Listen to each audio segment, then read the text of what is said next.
Hey, Pat McCardle back for another episode of Shop Talk, where today we're going to do a little compare and contrast on the new Pro R versus the new Maverick R, and tell you a few of the things we like about each vehicle, maybe some of the things that are a little different. And just to be clear, I'm 100% a Polaris employee. I'm a RZR guy, so I am going to be definitely a little biased here. So these are my opinions. Just want to make sure I'm, upfront with everybody from the get-go.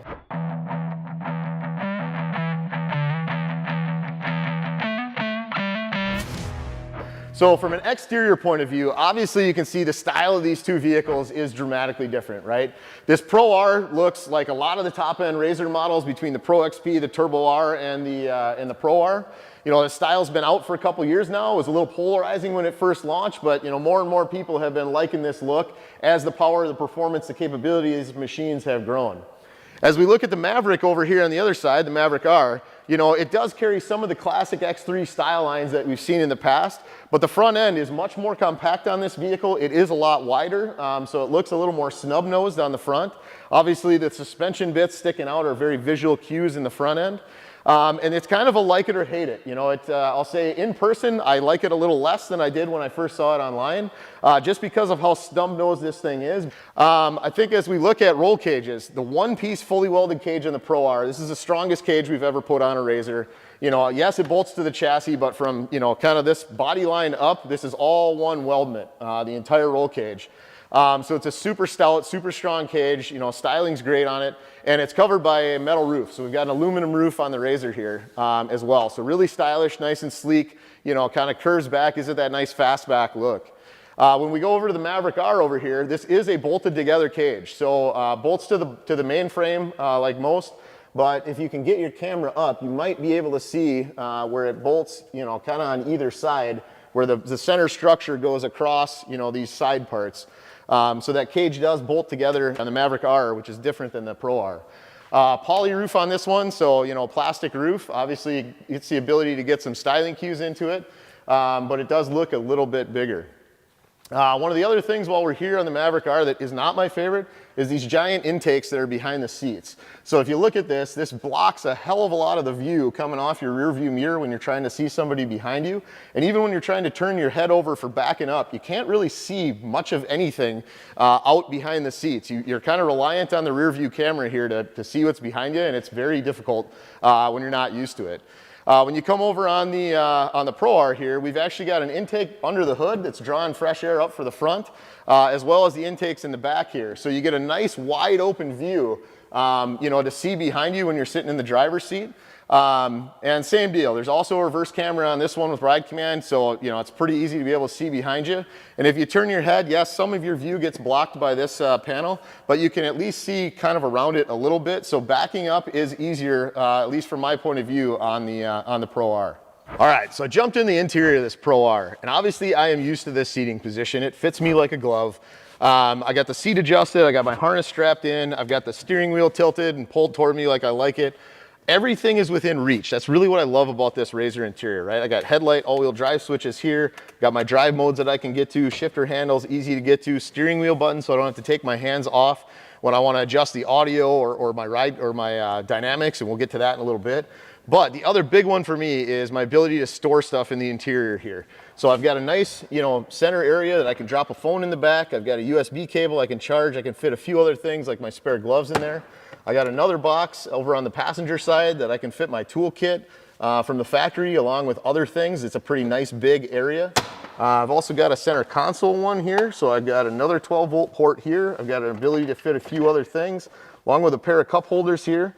In front of the shift handle, you can see I got some more room here that I can grab, another couple things, to go on the trail. And then on the side of this console, there's actually a whole nother cubby on the passenger side that I like to throw things like a toe strap or stuff I don't use very often, but it's handy to have with me. So when you look at the interior, there's a lot of storage on the Pro R, and everything is ergonomically set to be right where I need it. So I'm gonna be super confident as I ride. Pedal location's good. I got a dead pedal and a throttle that are aligned, so my hips stay in plane. I mean, overall, this interior is really nice on the RZR. So with that, let's jump over to the Maverick and check that one out next.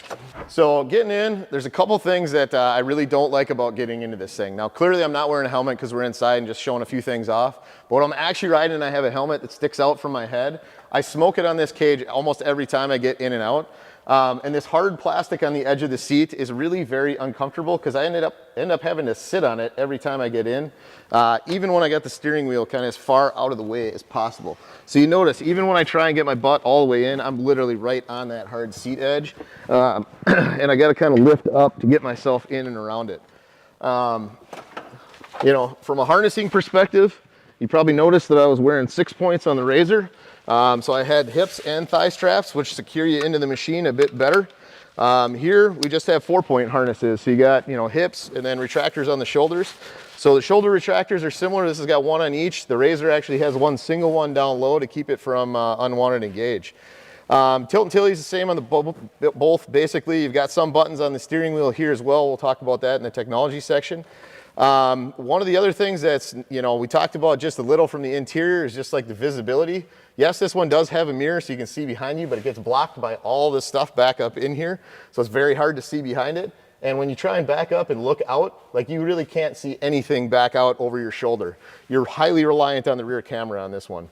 From a storage perspective, there's really not a ton. You got a little bit of storage here along with some, you know, outlets. I think this piece of foam is probably so you can stick a phone in there, but eventually I'm guessing I'm going to lose that. There's also a tiny little box over here that really only fits the factory toolkit. And I don't know if this one's missing a latch or it came out, but this thing kind of just flops around on the trail when you drive this sucker. So that's a little disheartening as well. There is a little bit of center console storage in the middle here as well, kind of like we talked about spot for a strap, but it is a little smaller on the Maverick R versus the Pro R. The rest of the things that you need to reach out and touch, you know, some of the switches on the dash, the center stuff, all of that is in pretty good reach. So I think from an ergonomics layout perspective, you know, where my legs and feet are, my right foot's a little farther to the inboard side on this Maverick than it is on a RZR. So I do feel like my hips are always a little out of place where the steering wheel's right in front of me, but my throttle pedal is kind of inboard a little extra. So it does get me a little cocked off in that regard, but overall, I don't think I'd mind that for short rides. Maybe all day long, I'd feel a little, you know, hip tension from driving around like that. But overall, you know, from a seat angle perspective, this one is a little more laid back. Now we've got this one in the furthest most upright position right now. And I still wish it was a little more upright. There's not another hole that I can adjust. The RZR's actually at the midpoint, and that's pretty good. So you can actually rock that seat forward or back. So you get a little more adjustability out of the tilt angle on the RZR than you do on this Maverick. So I think we kind of talked about, you know, those things from a sightlines perspective. It's actually pretty good over the hood on this. They're, I'll say, close to equal. I think with enough time, I'd get a sense of where that front passenger tire is. The front driver's side, you know, like both of these, you can look out and actually see where that one's tracking. So that's not too bad. But overall, you know, the other thing I'll say that, you know, is pretty nice is the size of the steering wheel. Both of these have pretty small, compact steering wheels, and the ability to operate the buttons without having to let go of the wheel is pretty nice as well for changing some of the modes that this vehicle has that we'll talk about in the technology section. All right, since I'm already sitting in the Maverick R, we're gonna dive into tech next. So let's start out, because some of this stuff was a little new to me trying to figure out the first time I jumped in this thing. So from a shift perspective, we've got a lever here for reverse and drive. Park, neutral, low, and high are all push buttons, and the override to go backwards. This is actually pretty easy to use. I'll give them props. This is not bad, not hard to use. The one area I don't like it is when you get in a really technical slow speed crawl, like you're going up something and you gotta jam it to reverse quick. Because you have to put your foot on the brake to be able to shift, you can't do that maneuver quickly. And you know, normal trail riding, that's not a big deal, but if you're getting in real highly technical, like rock crawling areas, being able to just grab that shift lever and slip it back, you know, or being able to even shift it without holding the foot down on the brake can be a big deal at times in some of those gnarly areas. The other one, this center screen, you know, it's a big 10-inch display. It's a very widescreen format. It does look nice, but I'll tell you, the one thing I don't like is the fact that I have to download this BRP Go app, plug in my phone to be able to even get navigation to show up. So one area I don't like is all around navigation. The other one, on all these different modes, the buttons are very close to each other for the throttle modes, the steering, the drive line, the front diff lock, and this combination one. You pretty much need to set this stuff before you start driving, because if you're going any rate of speed, even though you can do some of it on the steering wheel, you can tap the buttons. To be able to navigate through this takes a lot of mental effort until you get used to it. So I think the learning curve on this is a little higher than I'd love to see personally, but I also am biased because I know Ride Command really well, so I'm used to the controls on a RZR. From an audio perspective, it looks as though you would find audio controls when you toggle through some of these menus, like this, where I have audio up and down, but this vehicle doesn't actually come with any speakers built in. So unless you got a Bluetooth headset, there really isn't audio from the factory on this rig like there is on the RZR, and we'll show you that in just a minute. But overall, I'll say reach, tech, from that perspective, like the shifting is actually pretty easy to do. So I think let's go over to the RZR and do a quick dive on that one too. So I bounced over and we're talking tech and interior on the RZR. So you can see, nice bolstered seat. I don't have a big piece of plastic coming up to bang me in the leg every time I get in and out. Both of these seats hug you fairly well. Obviously I like the upright seating position a little more in this one. From a ride command perspective though, and a mapping, you can see I'm able to pull up a map here even without having my phone connected. I can see where all the trails are, makes it really easy to be able to get around. In that regard, I've got some buttons. It's really intuitive. We've done other episodes on this, easy to get. And my suspension is right here in the steering wheel, so I don't ever have to take my hands off to be able to adjust up for those different modes. From a drive modes perspective, I got a separate switch for throttle modes with my right hand. I've got headlights and my drive modes on my left hand, so I can separate those things out mentally if I need to adjust that on the fly while I'm going. I can do a quick reach down, flip that switch, and keep boogieing down the trail. Shifting pattern, again, we talked about that. The nice thing about this straight throw is if I am climbing up something and I need to go a quick reverse, I can easily pop that shifter into the gear I need. And the other thing that's cool here is I actually have the ability to listen to factory audio. So speakers and amps are built in on this rig. We've got a nice Rockford sound system with our partners there on RZR. I don't have to let go of the steering wheel. I can adjust that. I can tune that up. I can listen to different sources, AM, FM, Bluetooth, USB, whatever you want. Whereas on the Maverick, that's actually an accessory just to put speakers in. None of those come with them, whereas all these Pro Rs are set up, right from the factory with built-in factory audio. So it's a nice add that we've got on the RZR side. So I think, from the tech side, mapping's easy, audio's there, switch locations are easy and intuitive. It's really a simple package, makes it easy to get in, turn the key and go. So next we're jumping into suspension. And obviously this is an area where we've got dramatically different looks on these two vehicles.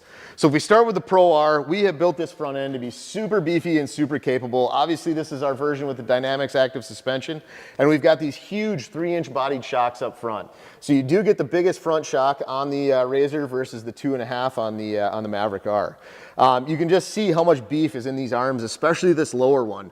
With the shock mounting down to that, this thing is built to take some abuse.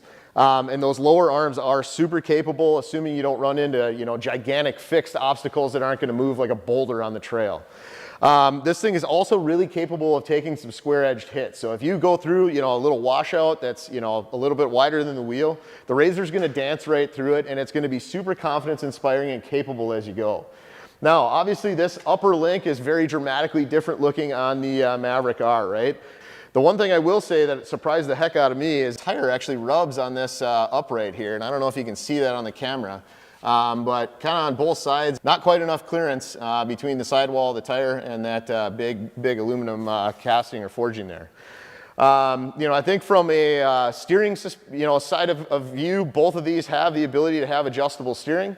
Tie rods are, obviously really beefy looking on the Maverick where you can see them, but when you get closer into the rack assembly, they do neck way down, so their failure point is smaller and closer to the rack and pinion itself. And if we come to the back, we also do have this MaxLink suspension on the Pro R. So where you see through the rear trailing arm here, we've got this, different colored link. That's actually controlling the toe, right? So the steering angle of the rear tire, basically. And that is adjustable. If you ever get one that gets, you got to readjust because it's got some wear, or you took it apart and put it back together. It's pretty easy to do. You can string it up or take it to an alignment shop. If you go over to the Maverick R, on the other hand, they also run a toe link in the back, but it looks, in the rear of the machine. So to adjust that, you basically loosen one of these up, spin the bar, and that can adjust the rear toe on this thing. So just a different way of doing it. Again, they've got this, highly visible third link. This is the equivalent of the upper radius rod on the RZR. But other than that, both are trailing arm suspensions, both are running 3-inch bodied shocks in the back, and both are really highly capable. To be quite frank, in big bump compliance, the Pro R is awesome. I mean, you can dance with this thing at high speeds through little chatter bumps all the way up to really big stuff. The Maverick does pretty good on those big bumps as well, but when you get in a little chatter, it gets a little more upset. And the front end tends to feel numb in the steering. So I tend to like having really high levels of assist so that I don't get fatigued throughout the day. But the Maverick actually gets a little numb in the front end, and you can't always tell where your wheels are. The other thing I don't love about this package right now is that it is a little bit wider. It's about a little over 78 inches wide versus 74 on the RZR. And when you're going down trails that have been grooved out from, you know, all the 65 to 72 to 74 inch machines, the Maverick tends to, you know, dance back and forth as one wheel drops in the wheel groove and the other one's always fighting that. So when you're out in the sand, probably not a problem, but, you know, for normal trail riding, the RZR actually does a lot better because it fits those grooves that are out in the desert in wide open areas. So overall, I think from a, you know, consistency of handling perspective, both of these machines actually do really good. You know, they're both point and shoot. Like where you turn that wheel and hold it, it's going to track to it. But it's a little more numb feeling on the Maverick R than it is on the Pro R. I do like kind of how both operate, I'll say. But it took me a little getting used to going through the trails to really, you know, turn in, and then sometimes I had to wait for the Maverick before it would react, where the RZR pretty much starts pulling right away. So, you know, part of that might be due to the drive mode you're in at the time. You know, the RZR, I know when I flip it to all the way four-wheel lock, all four wheels are pulling. Whereas with the, you know, electronic front end of the Maverick, you know, in that trail active mode, it's engaging and disengaging the clutch packs on the two front wheels. So it's not always as consistent as I'd like, but it does work pretty good. I'll give them props there. All right, so the fifth thing we want to talk about is all about engine and power delivery, how that engine, you know, power is connected to the wheels. So on this Pro R, we've actually got an inline 4-cylinder, 2-liter engine pumping out 225 horsepower. The beauty of it being naturally aspirated is you've got instant throttle control. The instant you tip in, this thing will get moving. And again, you do have the ability to switch those throttle modes so you can, you know, make it a little lazier or a little more performance oriented depending on how you like to drive. This is got a rubber belt CVT drive up in front of the engine that connects back to the gearbox here in the back. And again, you've got a manual shift linkage coming back for that park reverse, neutral, low, and high. So you always command the gear that you're in. The clutches, the beauty of the CVT system on this is that it always keeps the engine in that sweet spot of operating band. So you kind of just ride up into the torque peak and you don't have to think about what gear you're in. It handles that for you. So whether you're on off the throttle, whether you're pulling big, you know, runs up olds out in the dunes, this thing kind of always is in the right location and you don't have to think about it. You shift that thing into gear, stomp on the pedal, and away you go. Makes it really easy to drive. It's very predictable, and it's kind of always in the power band that you want it to be in, and it's very snappy. It's very responsive with this inline 4. Now, if we move over to the Maverick R, I'll actually give the Can-Am guys props on this new DCT transmissions. They put a dual clutch in this thing, and it actually, honestly, works pretty good. So they've got a turbocharged 3-cylinder engine pumping out 240 horse, and they've got 3 different modes.